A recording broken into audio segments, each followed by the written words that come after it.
The Democrat presidential field continues to grow. There are now approximately 320 Democrats who are not running in 2020, though 170 of those have formed exploratory committees, and the rest are unborn children and not expected to survive.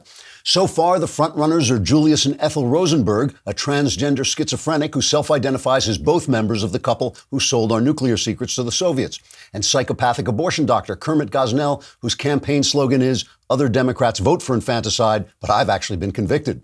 Other top candidates include Minnesota Senator and Virago Amy Klobuchar. Klobuchar is running as a moderate because she feels the Green New Deal would cripple American freedom and prosperity within 10 years, whereas she'd like to wait 15.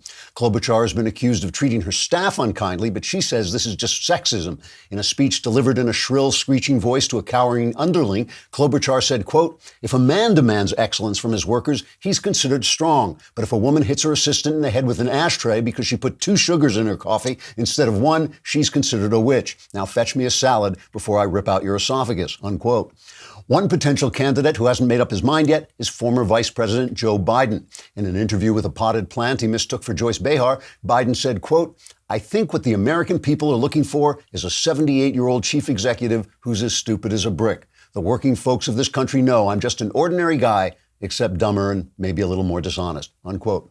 Democrat Party Chairman Joseph Stalin, no relation, says the party must ultimately unite under the banner of defeating Donald Trump because, quote, "Trump is a horrible human being who has brought this country nothing but full employment and world peace." Actually, that banner may need a little work, unquote. Trigger warning, I'm Andrew Clavin, and this is The Andrew Clavin Show. I feel hunky-dunky, life is tickety-boo. Birds are winging, also singing hunky-dunky-doo.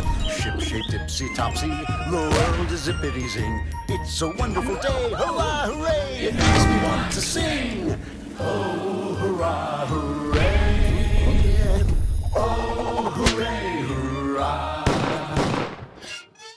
All right, let's talk about socialism. Socialism is all the rage. Socialism is popular because capitalism works. When politicians like Bernie Sanders and pundits like Bill Maher say that Americans like socialism, they're right. The American people like getting free things that other people pay for, because the American people are people, and all people like free stuff. Americans also like opioids and having sex with strangers. We all like a lot of things that aren't good for us.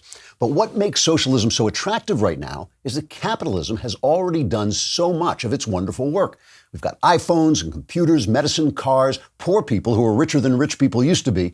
We have those things already, which we wouldn't have had if we'd been socialist all this time, and we can't imagine the things that capitalism is yet to deliver, and which it won't deliver if we have socialism now. A cure for Alzheimer's, a brain implant that increases your IQ, that thing in Star Trek that beams you up places. All those things might exist, but they won't exist if we take away the freedom and billion-dollar incentives that move people to invent them. Although, let me tell you right now, if they do have that beam me up thing, I am not getting on. It's insane. Because in America, capitalism has made us so rich, so happy, that we feel free to destroy it. We've already got the stuff it creates, and we can't imagine the even much more wonderful future it will give us. That's why Trump's crazy CPAC speech over the weekend was sane, and Bernie Sanders and the AOC Democrats are absolutely out of their minds. We'll talk about it more. But first, do you want to look like me? Of course you don't. So that's why there's Hair Club for men. What are you, nuts? Of course not. It's Hair Club for men. You can keep your confidence, keep your hair. They are inviting you to become part of the Hair Club family to see how getting the most out of your hair can change your life. And when you find out, let me know. Hair Club is the leader in total hair solutions with a legacy of success for over 40 years. A little late, Hair Club, for me, but not for you. Because whether you're looking to revitalize the growth of your own hair or to learn more about the latest proven methods for hair replacement or restoration, Hair Club's professionally trained stylists, hair health experts, and consultants will craft a personalized solution to ensure you feel your best and get the most out of your hair. Do not let this happen to you. Get ready to love your hair. If you're a new client, just dial **004 from your mobile phone and we'll shoot you a text to schedule your free hair, health, and scalp analysis right from your phone. That's **004 to set your appointment and get your free hair care kit and $250 credit towards qualifying services. That's a total value $300 for new clients. Experience your hair and your life at its best. Only with Hair Club. You will love the club. I guess I'm supposed to say star, right? There's star 004, but that's, you'll figure it out. Also, by the way, I had some very slight bad news over the weekend, which was that Another Kingdom, the novel, which was due to come out tomorrow, has been delayed a couple of weeks because of a printer's error. That's bad news for me. That's not really bad news. It doesn't really matter. It's just a couple of weeks. But it means that you have more time to get all that free stuff they're going to give you for pre-ordering the book. So if you go to anotherkingdombook.com, you can still get that free stuff, including a prequel to the book that I wrote that's as long as a small novel. So Donald Trump, what is he, like 72? He's over 70 years old. Donald Trump gets off the plane from Vietnam. He's been, screaming at Kim Jong-un.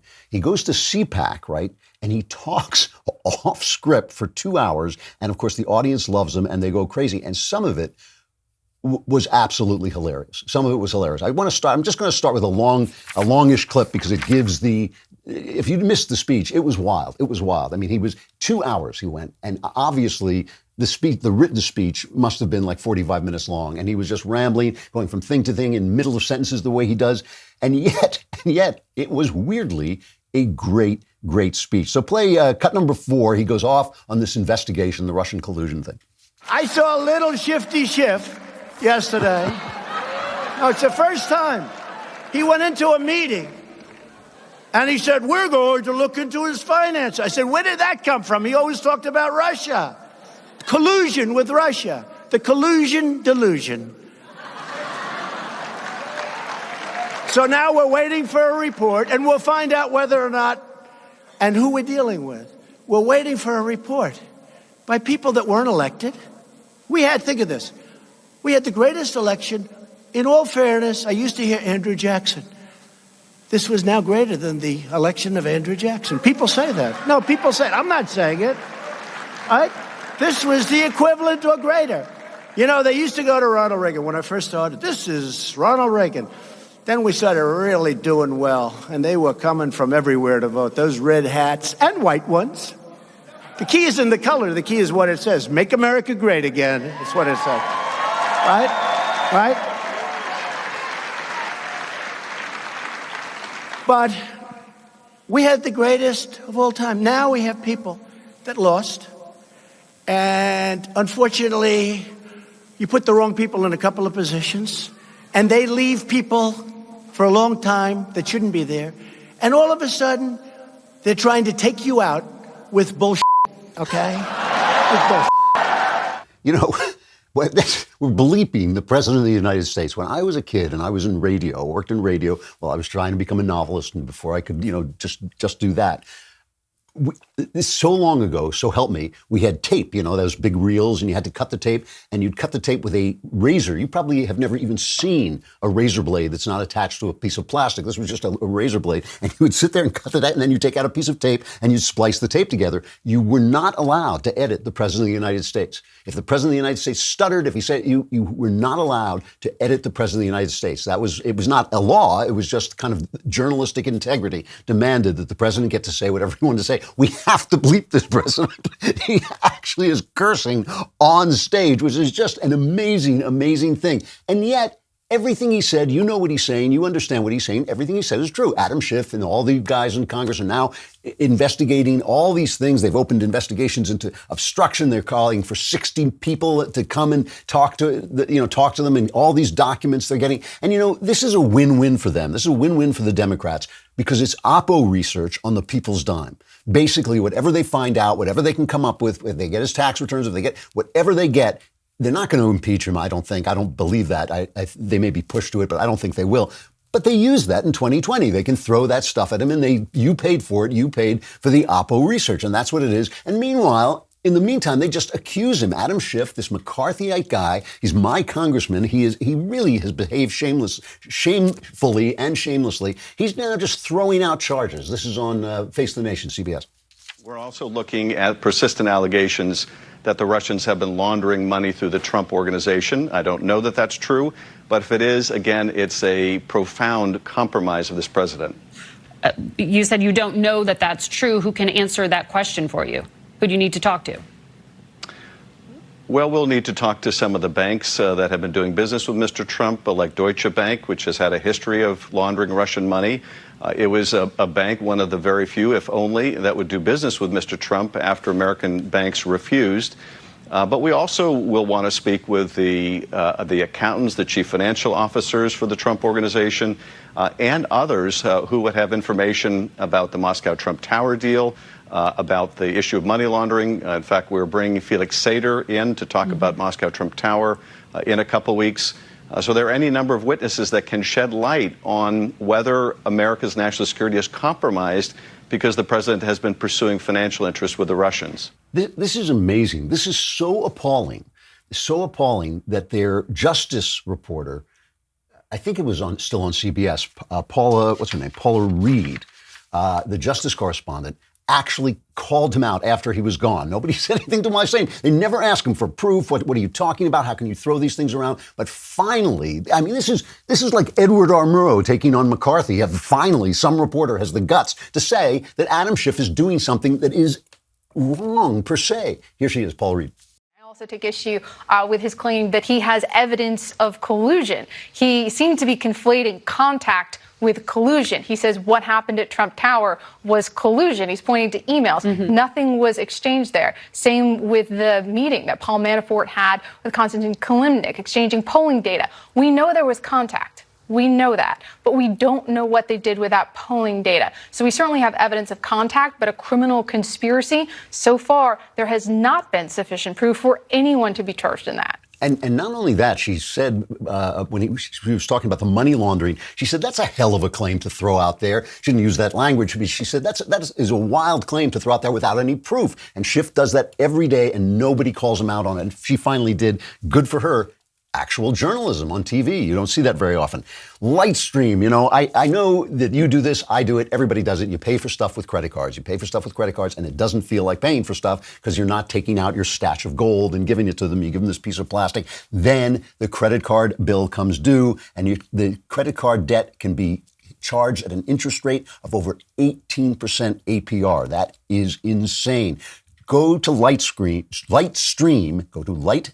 and refinance your high-interest credit card balances and save with a credit card consolidation loan from Lightstream, and you can get a rate as low as 6.14% APR with AutoPay. You can get a loan from $5,000 to $100,000. There are no fees. The rate is fixed on your loan. It never goes up. And when you have good credit, you deserve great service and low interest fixed rate loan from Lightstream. That's lending uncomplicated. And if you want to save even more, my listeners get an additional interest rate discount. The only way to get that discount is to go to lightstream.com/Andrew, lightstream.com/Andrew. Subject to credit approval, rate includes 0.50% autopay discount. Terms and conditions apply, and offers are subject to change without notice. Visit lightstream.com/Andrew for more information.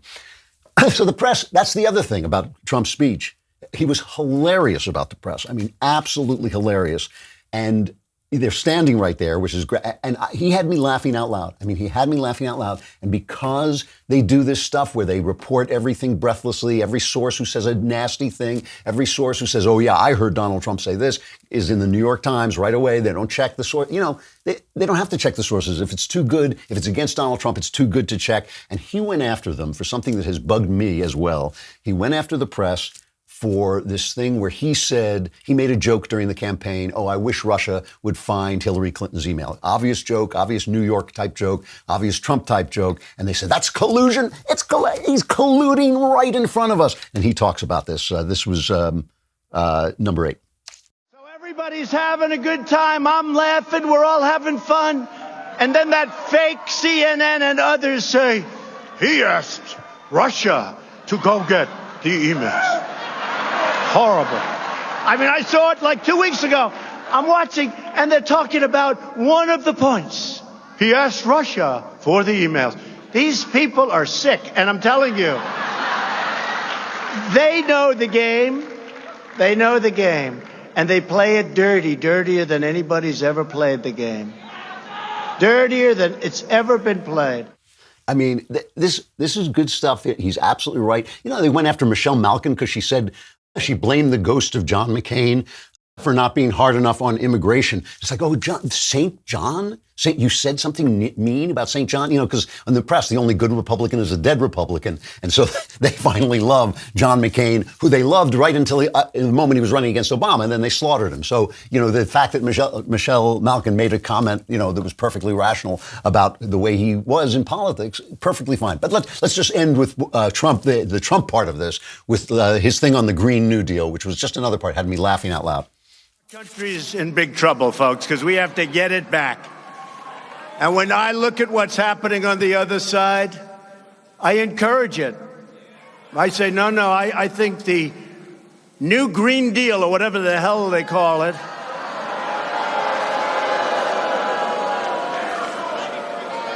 the Green New Deal, right? Green New Deal.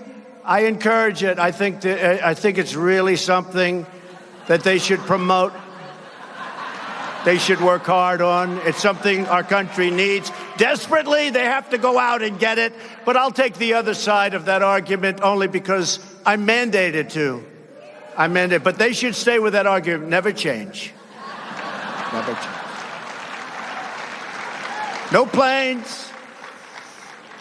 No energy. When the wind stops blowing, that's the end of your electric. Let's hurry up. Darling?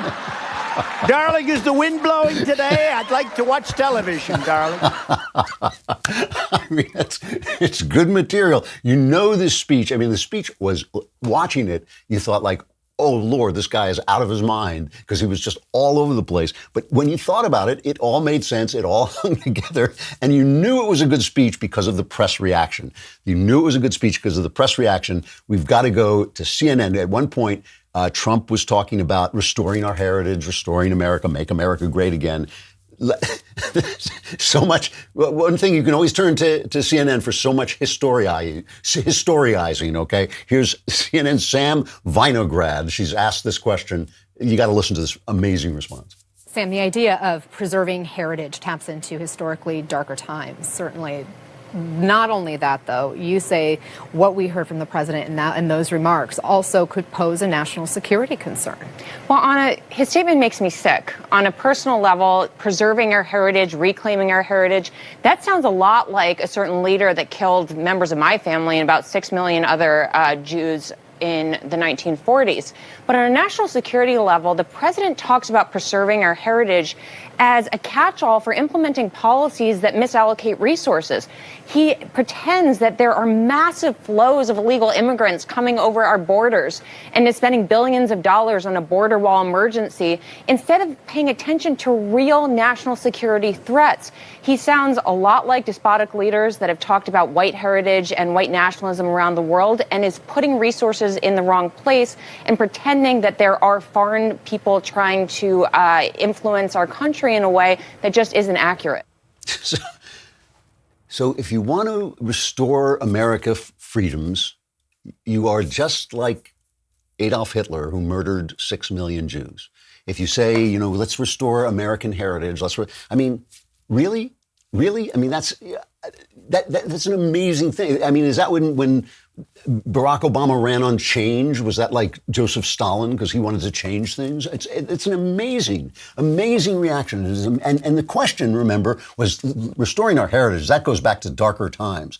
Like what? What darker times? When like America founded the greatest country on earth? Is that the darker time you're thinking about? Is that like, why? What did he say anything about race? Did he say anything about, Jews or anything? It's an amazing piece of video. I mean, it's amazing that CNN has that woman on and nobody says, that girl's crazy. Those two women are talking nuts. Maybe we should take them off the air and get on people who talk about the news and talk about journalism. It's incredible. It is incredible. I mean, it's incredible that Trump is cursing on stage. That's kind of incredible, but it's only incredible because he's part of the times. This is what the times are like. Everybody's cursing. Everyone's cursing everywhere. No one has a clean mouth anymore. That's just part of the times. What she is saying is literally insane. And that's the thing that gets me. Trump, his demeanor is out there. And there's just no question. You compare him to other presidents we've had, certainly recently, certainly since the war, World War II, he's just really different. He's a real character. He's an enormous, weird, wild character. Some of the stuff he says, I don't like. Some of the way he behaves, I don't like. But he's making sense. Now let's take a look at the opposition. Let's take a look at Bernie Sanders. who doesn't talk like that, who talks kind of in a normal, especially for a New Yorker, talks in a kind of normal way. He's on Seth Meyers, I believe. That's Seth Meyers, right, guys? Yeah. Okay. He's talking to Seth Meyers, and Seth is setting him up. Meyers is setting him up, and the audience is applauding everything he says. So let's listen to Bernie's speech. I never use the word left. Yeah, I'm a democratic socialist, so that's the way it is. But the issues that we talk about, is it left to say that in this country we should have a minimum wage that is a living wage? Is it left to say that everybody should have health care as a right, that we should expand Social Security because so many of our people can't make it, elderly people can't make it on $12,000, $13,000 a year? Is it left to say that we have to rebuild our crumbling infrastructure and create millions and millions of jobs? Is it left to say that we have to address the crisis of climate change? Or that we have to deal with criminal justice reform or immigration reform? We have to deal with sexism, racism, and homophobia. I don't think those are left issues. I think sometimes the media makes a big deal about it. I think, in fact, on all of those issues and more, sensible gun safety legislation, I think you have the strong majority of the American people saying, yeah, I agree with that. It's interesting because to some degree, he's probably right. To some degree, if you say to people, should there be a minimum wage? Should we have, free health care? Should we have more Social Security? Something that the Democrats are moving. They didn't run on that, but they're moving to do it because for a couple of reasons, because things are so good and people don't know where that goodness comes from. They think that, we stand on the shoulders of giants and we think that we're flying. We stand in this wealthy country with all the gizmos we have, all the things we can do, that you can call up the culture of the universe. The culture of the universe with a keyboard. People who were born after a certain time don't know how that happened. It happened because there was freedom and there was incentive, and guys sat in their garage and said, hey, maybe we can make a computer. Maybe, they dropped out of college. These guys weren't educated by people who thought they were experts. These guys made this stuff themselves and became billionaires. And now, Bill Gates is one of the great philanthropists in the world. You may not like what he's giving to, but he's given his money away. Who wants to stop them? You only want to stop them because you can't imagine the future. Socialism is always about stealing the stuff that people made in the past. You notice, you ask occasional Cortex, Alexandria occasional Cortex, how are you going to pay for that? She says, well, how do we pay for wars? How do we pay for that? She doesn't know. She doesn't know where that money comes from. It came from capitalism. It came from people being free enough to create the incredible wealth. Stop capitalism, you stop the wealth. And you don't know the things that are coming. You don't know the fantastic stuff that capitalism has yet to create. There's an entire world that we've never seen before, that I may never get to see, that capitalism will create, that you don't see. So you don't know what you're sacrificing when you say, oh yeah, let's have free health care. You don't know that you're getting rid of them. That is going to get rid of the medicine that might cure your Alzheimer's when you're older. You don't know that that's going to happen. He says the minimum wage destroys jobs. In Oregon, they just passed a law mandating rent control. That's going to bring down rent control. Oregon has a problem with the price of property, with the price of rent, because it passed a law limiting the growth of cities. And Oregon is growing. So smaller and smaller cities can't grow because they're protecting the farms. They're protecting they're always protecting the past. They're protecting the past so they can't grow into the future.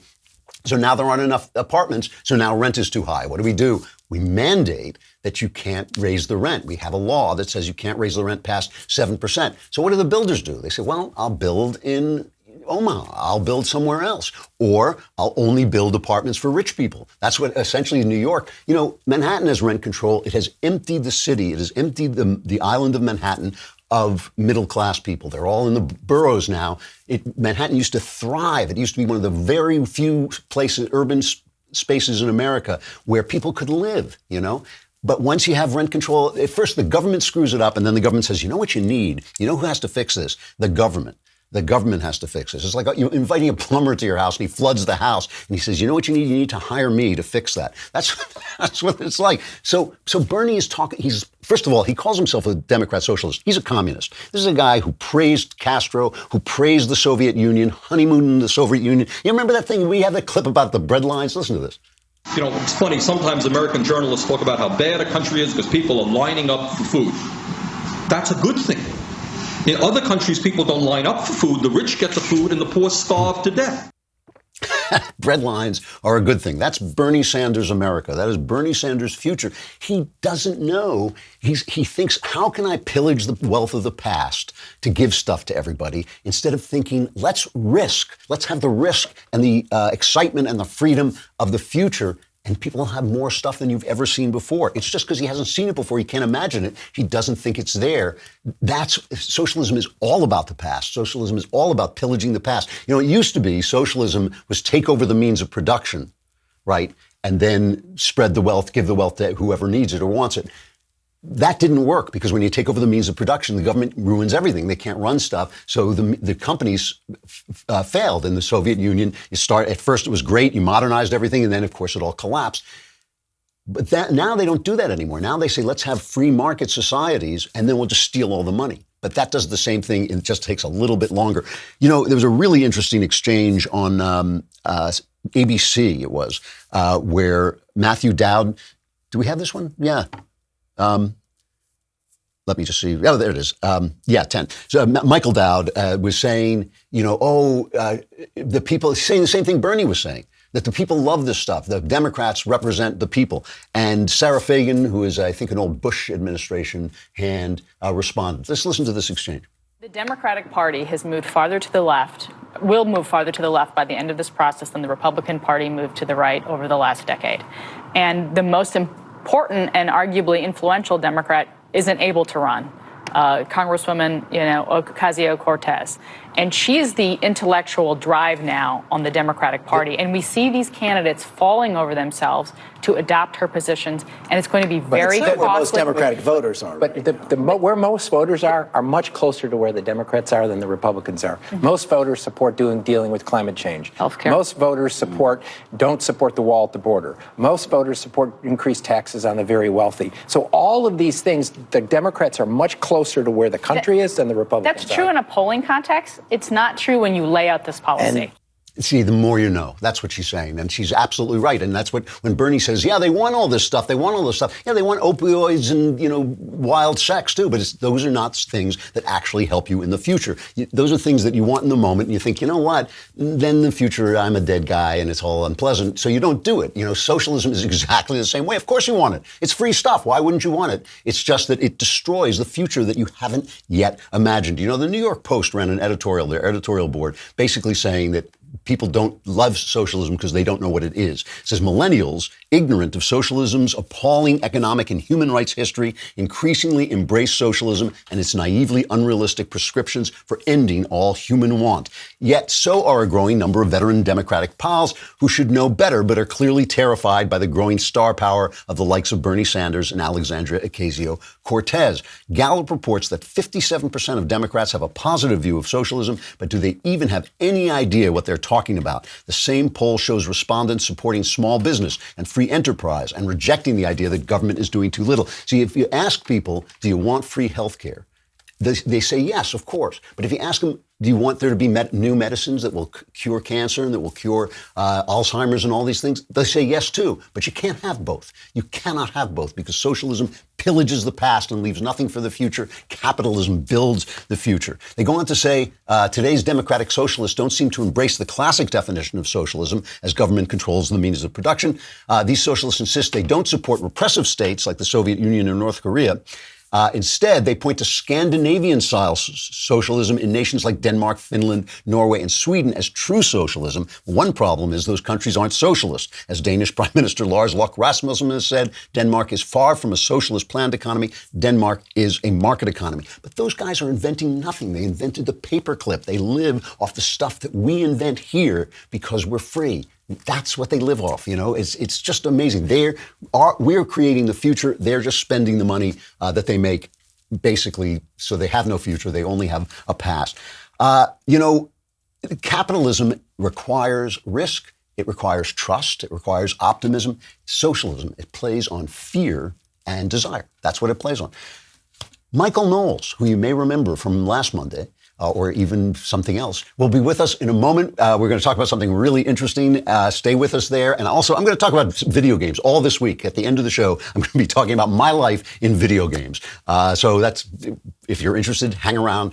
We got to say goodbye to Facebook and YouTube. Come over to dailywire.com. You can stream the show live there, the whole thing, if you subscribe. If you subscribe, it allows you $10 a month, $100 for the entire year. If you come for the year, you get the Leftist Tears tumbler, which is worth $100 in itself. This is made out of pure titanium, I think it is. Yeah, it's like so anyway, come subscribe. You get all kinds of stuff.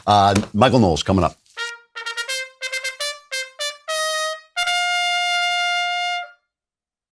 Knowles. Long time no see. Yeah, exactly. You know, I was up till 2 a.m. We went out for a cigar, and because our usual place was packed with people watching mixed martial arts who looked like mixed martial arts guy, I felt like, I don't know. Not really our scene, you know. But I didn't get anything to eat, so I had to go home and eat. I was up till like 2 a.m. Oh man, that's brutal. I know, it was tough. I had to go home and drink more. I had. Yeah, well, that too. That's some of that. Yeah, it was a good time. It was a good time. It was really great. Yeah, it was great. And then you made me, so you got to go home and eat, and I had to go home and listen to rap music all weekend. Oh, yes. Yeah. Well, here's why I wanted you to listen to rap music. First of all, I hate you. So it's just a way of destroying your life, just a random way of destroying your life. But also, Candace Owens, who we love, you know. Yeah. This is one of the first shows she was ever on. Because I saw her on YouTube and I thought, wow. What a babe. And as with most things in my life, when I saw that you had her on, I said, oh, I've got to have her on. So I did that right away. And then she became the biggest thing in the world. The president talking about her at CPAC. She was at CPAC and she delivered my speech. She delivered my culture speech, basically. And I thought, wow, it's hotter when she does it. I don't know why that is. But she said, asked a question. She said, is it really possible that all these black people admired Donald Trump, and suddenly he turned into a racist?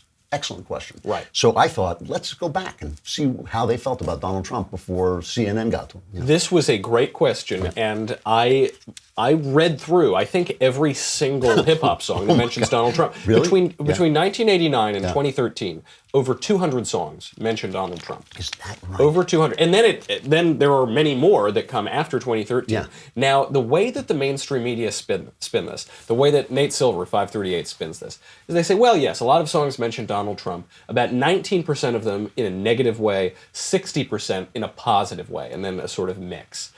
This is according to 538. That is not true.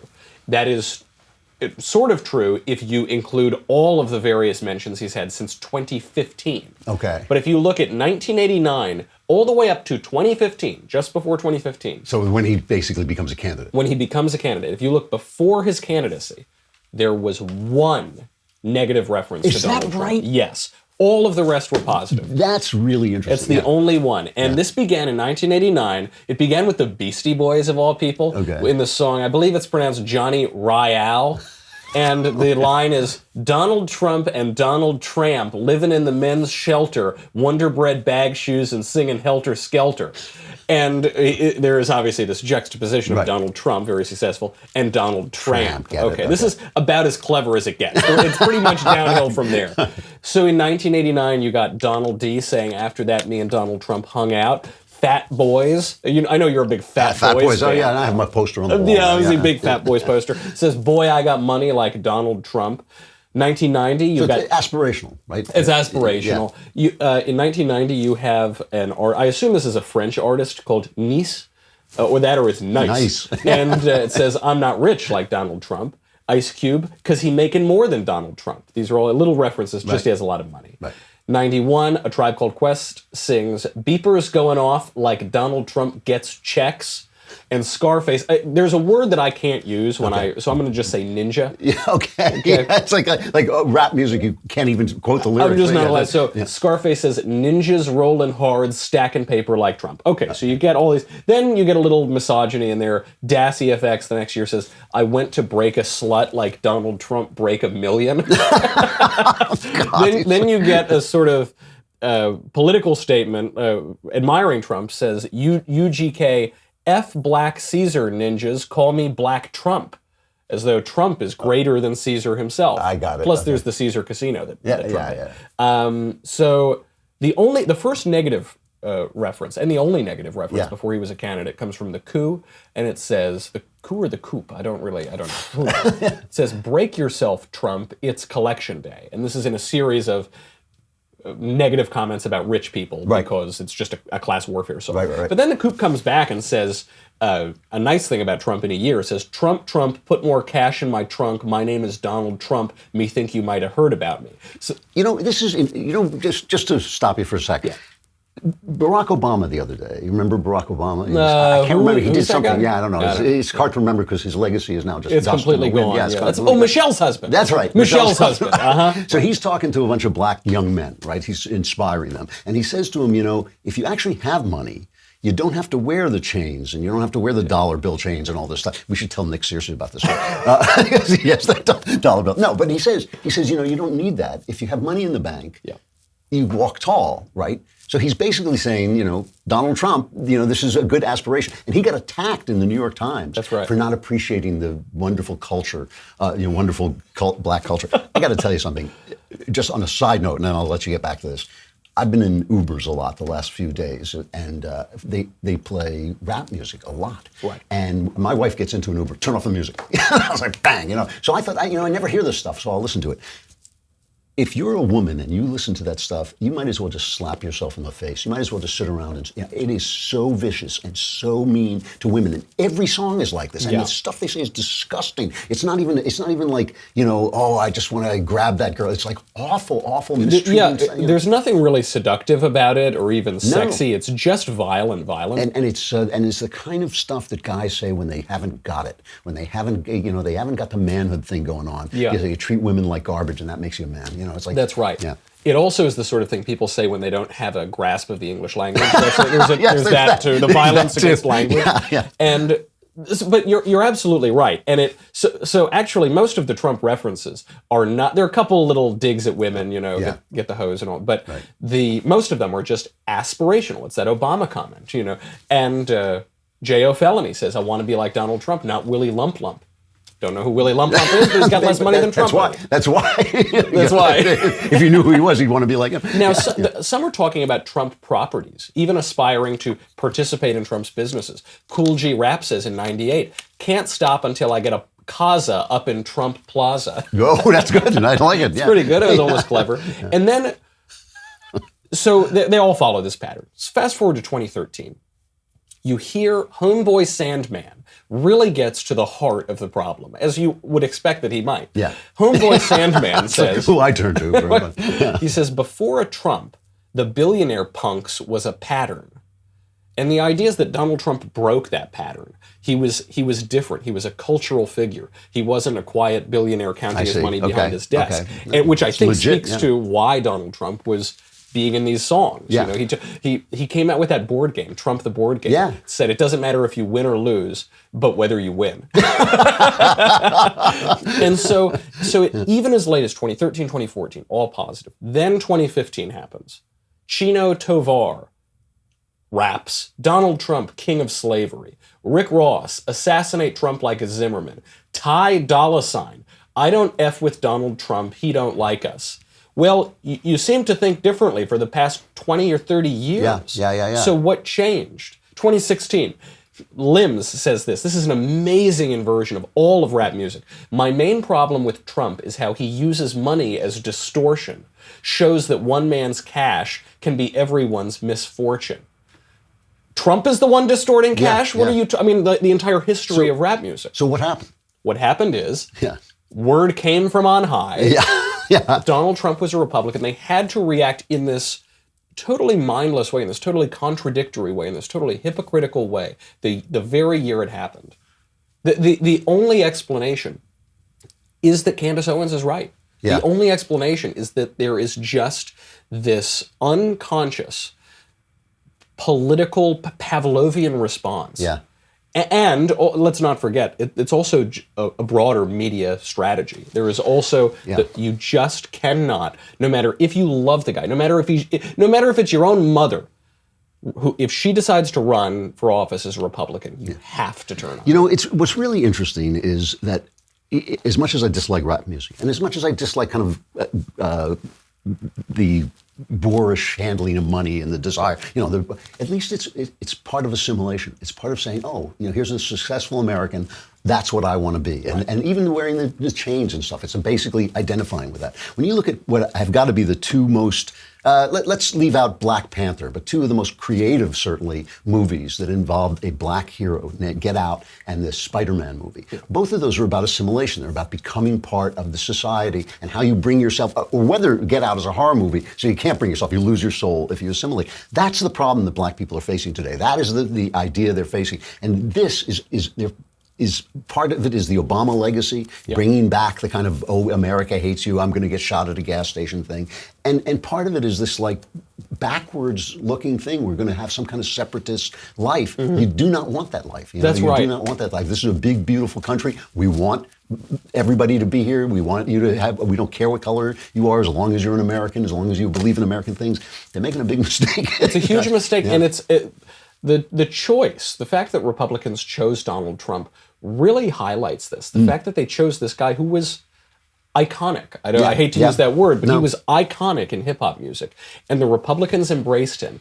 And then hip-hop had to make a choice. And beloved of black people at the time. You know, I mean, he was Jesse Jackson liked him. They were giving him awards. NAACP was giving him.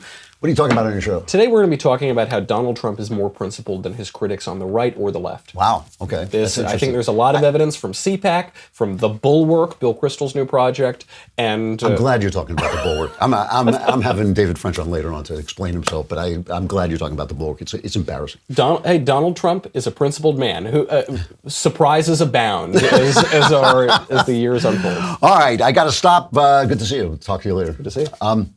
You know, I want to talk. I talked about video games on backstage, and a lot of people reacted. And I've always wanted to write an article called "My Life in Video Games," but I've just never gotten around to it. So I'm going to talk about it. I'm going to talk about it all week. See if you're interested in the story, because video games mark my life, and they mean something to me in terms of being a storyteller and how I tell stories, and how I've written novels, which is kind of an old-fashioned form of storytelling, but one that I still think is a really profound and deep one. I've always loved games. I grew up as a little kid. I just loved games and puzzles. And I've noticed now, what I've really come to feel, that when I do puzzles, my mind goes into the same place it goes when I write prose, which is a very peaceful, very focused state. And I think there must be something in my brain that just reacts to that. And you know how men will know when you're a little boy, before you discover girls, you have all these kind of weird things that occupy your mind. So you'll have conversations with other boys about whether the earth is really a speck of dust on a policeman's shoulder. And then you discover girls and you think, who cares? You know, what difference does it make as long as there are girls? One of the things I used to think about before I discovered girls was, wouldn't it be cool if you had a board game that you could control yourself? And I would invent this thing in my mind that the soldiers, instead of moving the soldiers with your hand, they would move automatically, you would move electronically and all this stuff. I go to college in the 70s, and one day I'm walking into a dorm with a bunch of my pals, and I look over and there's Pong. And truly, I've said this before, but it is truly like the moment in 2001 when the apes see the Ur stone, and it's like, bam, bam, bam, bam. Like I thought, there it is. There's that thing that I was always dreaming about inventing. It's a game that plays itself. And it was Pong, you know, it was just this thing going bink, bink, bink, bink. But to me, it was magic. I just thought it was the most incredible thing ever. I played it and played it and played it till finally I got bored of it. You know, it got too repetitive. And then I forgot about it. I had work to do. You know, I had to start a career. It was a tough time in my life, went forward. A few years later, I'm out of college and I'm a newspaperman. And as a newspaperman, one of the things we used to do is we would go over and play pinball. And somewhere there exists there was a pinball in the diner around. It's called the Court Diner because it was right next to the courthouse. And there was a Court Diner. Me, Adam Nagurney, now a big New York Times guy, and other reporters, we go over and play pinball, and we talk about the politics of the county we were covering and what was going on, the news of the day. There was a big pinball contest where you won a gigantic pink stuffed dog. I won the dog, Nagurney. I swear, the worst grace in the world. Nagurney would say, well, that's because I had to cover stories down in White Plains. I wasn't there enough. I won that dog. Somewhere there's a picture of me, like I was a complete mess because as a reporter, I was working like 80 hours a day. And it's me with a cigarette and the pink dog that I won playing pinball. One day, I went into the restaurant across from the court, and they brought in Space Invaders, which was unlike anything I had ever seen. So I understood, Pong has moved up a step. And I don't know if you remember Space Invaders, just the armies of marching aliens, and you press the button and you shoot them, and you move the gun back and forth, and you press the button. I played this game so much. It was like rolls of quarters. I get rolls of quarters at the bank, and they would go down. If you can picture the roll of quarter getting shorter in slow motion, that's how much I played that game. One day, I wake up, and there's a lump on my wrist.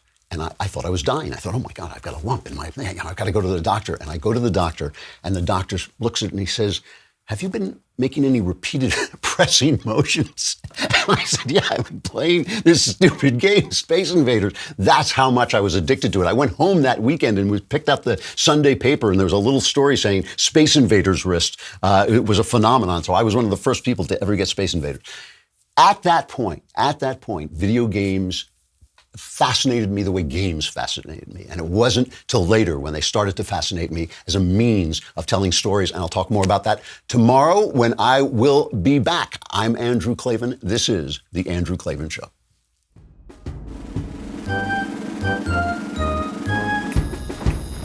Oh, hooray, hurrah. The Andrew Clavin Show is produced by Robert Sterling. Executive producer, Jeremy Boring. Senior producer, Jonathan Hay. Our supervising producer is Mathis Glover, and our technical producer is Austin Stevens. Edited by Adam Sayevitz. Audio is mixed by Mike Cormina. Hair and makeup is by Jesua Alvera. And our animations are by Cynthia Angulo. Production assistant, Nick Sheehan. The Andrew Clavin Show is a Daily Wire production. Copyright Daily Wire 2019.